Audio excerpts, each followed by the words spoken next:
భారతీయ సంస్కృతిలో మహిళల అలంకరణలో గాజులకు ప్రత్యేక స్థానం ఉంది.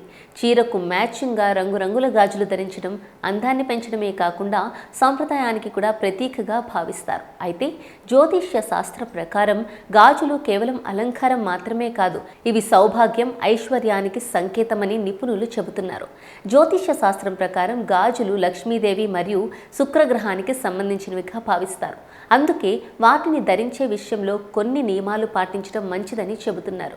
మొదటిగా, విరిగిన గాజులు ఎప్పుడూ ధరించకూడదు. గాజు పగిలినా లేదా విరిగినా వెంటనే తీసేయాలి.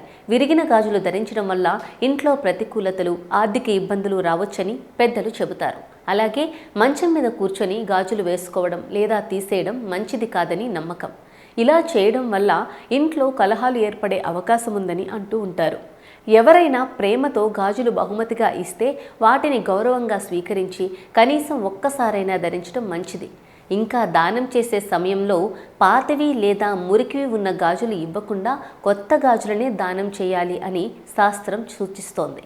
కాబట్టి ఈ చిన్న చిన్న నియమాలు పాటిస్తే ఇంట్లో సౌభాగ్యం, సుఖశాంతులు పెరుగుతాయని నిపుణులు చెబుతున్నారు.